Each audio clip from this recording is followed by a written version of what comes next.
like any application of the technology, what we always recommend end users, retailers to look at is actually what is the end goal of applying the technology. So essentially what I'm thinking of is, you need to give priority to your strategy, what you are trying to achieve, the kind of, for instance, customer journey that you want to offer to your shoppers, and then work backwards to identify, and that's why we actually wrote this IDC Techscape to help retailers identify what are the best use cases, what are the best technologies that can lead you there where you want to go.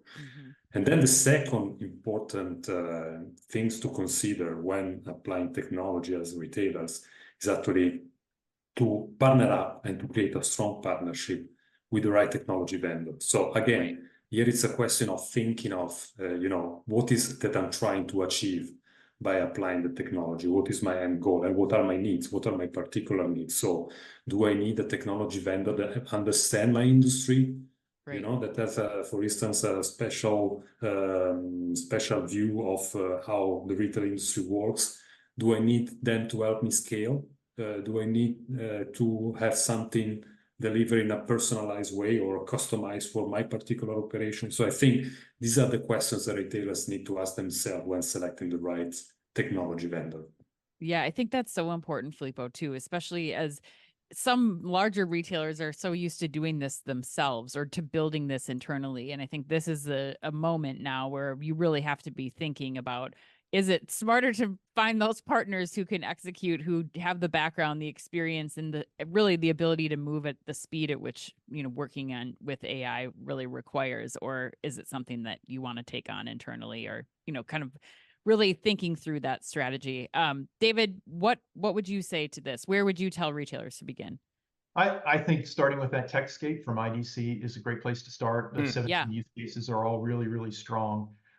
Again, I think they should be thinking of a taxonomy around the 4 dimensions that I mentioned: customer, employee, product, and IT. I think when you start there and sort of branch out, you'll start to figure out all sorts of areas where you can apply generative AI. And the other thing I'll mention is, it's hard to place bets right now. I mean, we all said, hey, GPT's the best. Oh, wait a minute, now Llama's the best. Wait, Claude has caught up. So, the large language models that are out there are changing and getting better all the time. So make sure that you're flexible. Make sure that you're able to switch those in and out as necessary. Make sure that you're choosing the right foundation models for the right job so you can be cost effective. Picking the right place to start is one thing, and getting the team organized around is another. But what have you seen work from an organizational standpoint to make sure that the organization is moving in the right direction as they try to go after these use cases? Yeah, I think it has to be a top-down adoption of generative AI, but there's no generative AI department. There's no AI department per se. It's part of every department, and everyone should be thinking in those terms. And so the best successes I've seen are where the retailer actually invests some time to train employees and get them thinking in these terms. How can Gen AI help me day to day? How can it help my customers? How can it help me have better products? And they come up with these ideas, and then you need to have a way to centralize those ideas and then evaluate them and then execute on building prototypes and testing them out. It's no different than any other new technology. You have to want to do it. You have to invest in doing it, and it has to be across the entire organization. So the analogy that's coming to my head, it's kind of like wine. You have to let it breathe a little bit in the organization to get the full flavor of the palate on your palate, so to speak, and to get the full benefit of it. Is that right? I like that. That sounds really good, Chris. Okay, awesome. If you have wine of that quality that's not in a box or a can, correct? That's right. Italian wines are the best, right, Filippo?